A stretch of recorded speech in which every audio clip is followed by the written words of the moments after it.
Action. Assalamualaikum warahmatullahi taala wabarakatuh.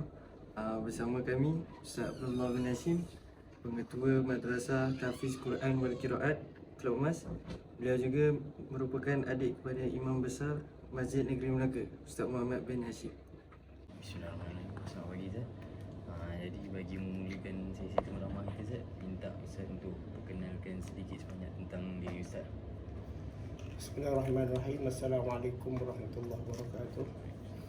Alhamdulillah wassalatu wassalamu ala Rasulillah Sayyidina Muhammad wa ala alihi wa sahbihi wa man tabi'ahu wa nasarahu wa wala. Rabbi shrah li sadri wa yassir li amri wa hlul 'uqdatam min lisani yafqahu qawli wa ba'd. Pertama-tamanya kali saya mengucapkan terima kasih kepada penyampaian daripada Senari, Institut Pengajian Al-Quran Senari, kerana di atas temu ramah ini. Jadi pertama kali Ustaz memperkenalkan diri Ustaz, itu nama Ustaz itu Ustaz Abdullah bin Hashim, tinggal di kampung Teluk Mas, dan merupakan mudir bagi sebuah institusi swasta, iaitu Madrasah Tahfiz Al-Quran wal Qiraat Teluk Mas, yang telah dibina sejak daripada tahun 2015 dan sehingga kini masih lagi beroperasi, yang mempunyai pelajar seramai 54 orang. Dan yang istimewanya madrasah ini adalah menyediakan untuk kurikulum kebangsaan, iaitu untuk SPM, kitab dan juga tahfiz. Dan setakat 2 tahun lepas kita telah 2 kali pelajar yang intake keluar untuk SPM. Dan sebelum tu latar belakang Ustaz dulu belajar di sebelum ni memang belajar di sekolah menengah teknik sehingga SPM, kemudian kemudian menyambung pelajaran di Institut Tahfiz Al-Quran wal Qiraat Melaka, kira pelajar sulung lah, sebelum selepas daripada SPM, mana Ustaz adalah pelajar sulung bekas Institut Tahfiz Al-Quran wal Qiraat Melaka, yang mula-mula beroperasi di Jalan Kinan ataupun di Mengerai, dan kemudian berpindah di Masjid Negeri, dan akhir sekali sampailah di Bukit Bego, dan berpindah pula di Cenderah. Jadi itu sampai tamat 3 tahun untuk diploma Tahfiz Al-Quran wal Qiraat. Kemudian menyambung pelajaran di Mahad Syuhra Azhar, kemudian terus habis daripada Azhar, Ustaz menyambung pelajaran di Pakistan selama 2 tahun. Balik Pakistan, mana bertugas balik sebagai pensyarah di Institut Tahfiz Al-Quran wal Qiraat Melaka, dan seterusnya mengambil master di dalam bidang usuluddin. Itu antara perjalanan dalam menuntut ilmu. Dan seterusnya sekarang ni bertugas di Sekolah Menengah Syekh Fauzia sebagai guru kemahiran Al-Quran, dan seterusnya sebagai imam, imam di Masjid Al-Khairiyah Teluk Mas sehingga sekarang. Jadi itulah mana sedikit pengenalan latar belakang Ustaz sepanjang mula belajar sampailah kepada Allah. Terima kasih Zat. Zat. Assalamualaikum warahmatullahi wabarakatuh. Di sini saya ada sedikit soalan nak tanya pada Ustaz.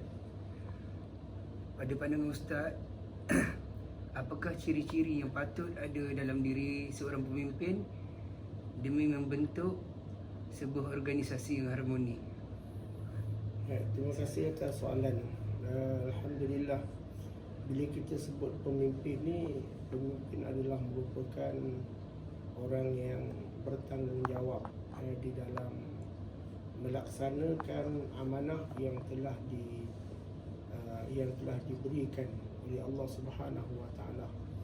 Jadi sama ada pemimpin itu bagi pihak atasan, iaitu sama ada negara, negeri, kampung, daerah, ataupun paling-paling tidak pada sesebuah organisasi yang terdiri daripada organisasi rumah tangga ataupun organisasi yang dipimpin melalui ketua jabatan dan sebagainya.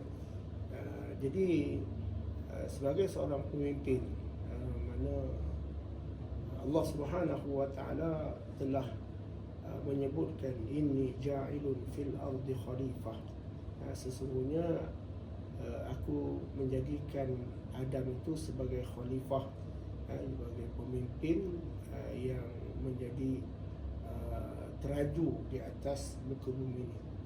Jadi bila sebut tentang ciri-ciri seorang pemimpin, yang pertama sekali ialah di mana pemimpin yang baik, pemimpin yang menjadi sebagai satu ikutan adalah Rasulullah sallallahu alaihi wasallam. Di mana bila kita lihat apabila Allah Subhanahu Wa Taala melantik Nabi sebagai rasul, maka pada ketika itu ciri-ciri kepimpinan yang ada pada Nabi sallallahu alaihi wasallam ialah dengan menetapkan akidah yang baik kepada masyarakat, ataupun yang dalam kata lain bahawa mereka beriman. Jadi antara ciri-ciri yang baik adalah pemimpin yang beriman, yang bertakwa dan takut kepada Allah Subhanahu Wa Taala. Kerana pemimpin itu adalah merupakan seorang yang akan dijadikan sebagai model, yang akan dijadikan sebagai satu ikutan kepada orang yang di bawah pemimpinnya. Kerana apabila pemimpin itu baik, maka baiklah mana sesebuah rakyat yang dipimpin. Jadi kita tengok sebagai contoh bagaimana apabila Islam mengangkat martabat sesuatu bangsa, apabila seorang pemimpin yang asalnya mereka adalah orang yang kufur kepada Allah, kafir, dan bila raja-raja memeluk Islam, maka rakyat yang lain turut serta memeluk kepada agama Islam kerana mengikut kepimpinan yang ataupun mengikut kepada raja yang memimpin kepada rakyat. Jadi sebab itu menjadi seorang pemimpin yang baik, yang paling utama ialah mana mempunyai ciri iman yang baik. Banyak dalam ayat Al-Quran menyatakan bahawa janganlah kamu menjadikan orang-orang kafir itu sebagai ketua kamu atau pemimpin bagi kamu ikuti.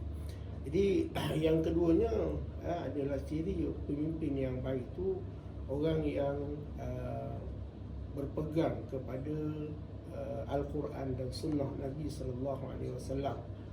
Dan yang ketiganya, ciri-ciri yang utama itu juga adalah di mana pemimpin yang mempunyai sifat amanah.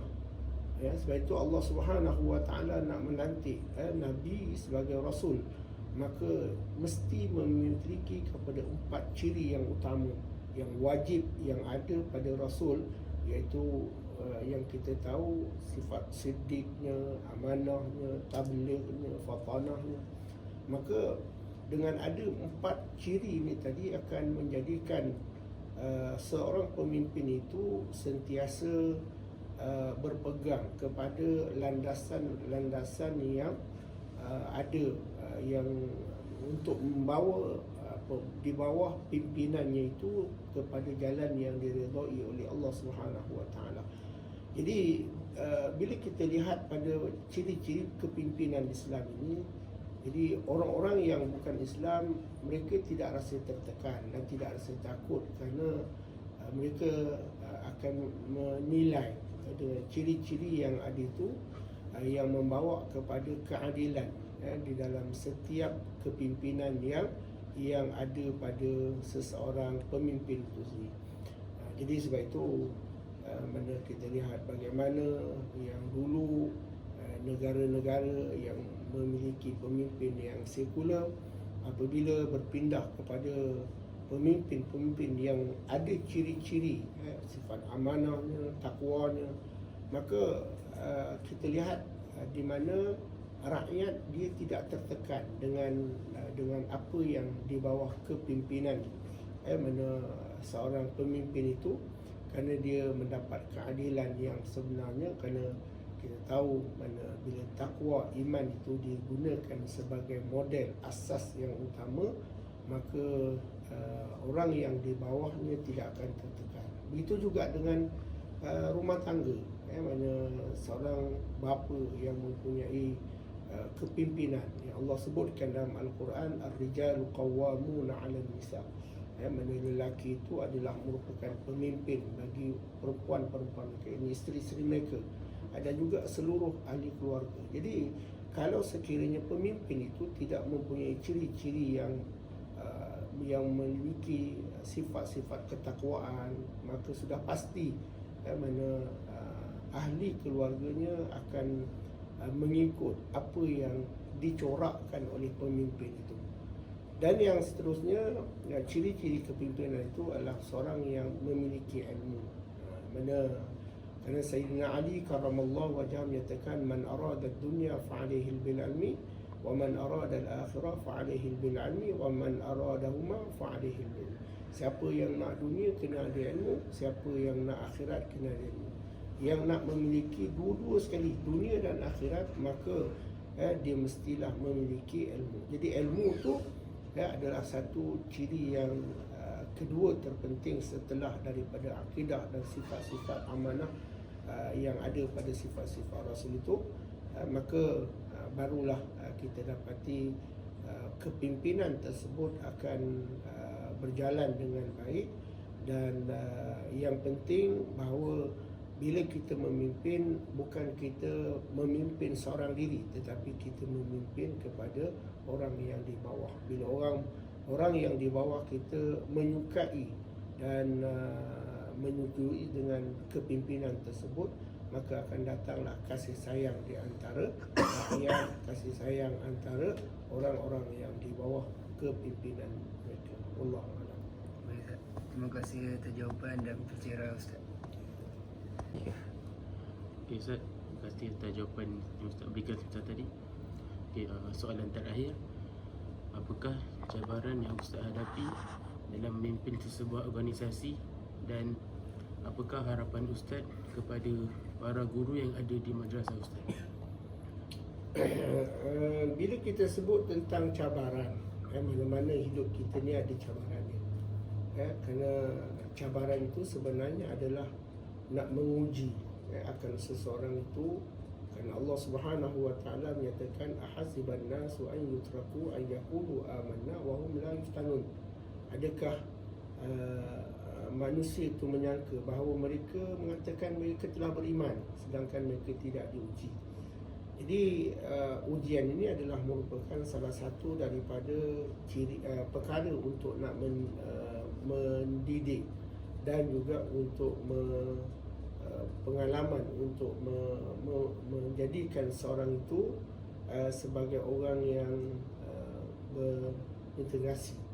Jadi sebab itu mana untuk cabaran dalam mendidik ataupun dalam kita nak memimpin seseorang ataupun satu organisasi ini, antara cabaran-cabarannya ialah mana kita lihat bahawa orang yang di bawah kita ataupun orang yang di bawah kepimpinan kita itu mana yang mungkin tidak memiliki akan ciri-ciri sebagai seorang pendidik ataupun sebagainya, ataupun orang-orang yang tidak memiliki ilmu yang mencukupi.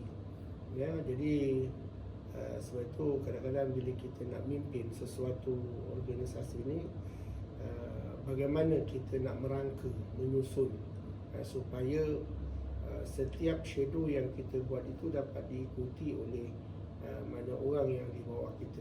Jadi secara keseluruhan lah bagi Ustaz untuk madrasah, apa yang pengalaman yang Ustaz ada di dalam memimpin hampir 10 orang daripada kaki tangan yang terdiri daripada pentadbir, guru-guru dan juga mana pekerja am, juga dengan pelajar-pelajar sendiri.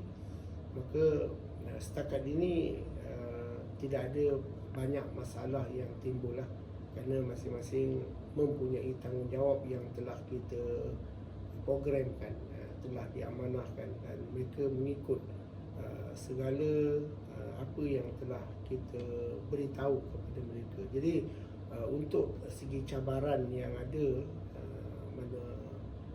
yang ada adalah bagi Ustaz lah, mana di madrasah Ustaz melihat kurang lah, kurang cabaran dia, kerana masing-masing mempunyai tanggungjawab yang telah diberitahu. Jadi sebab itu untuk yang lain, organisasi yang lain, mana semuanya bergantung kepada bagaimana sifat atau sikap mana orang yang di bawah kita.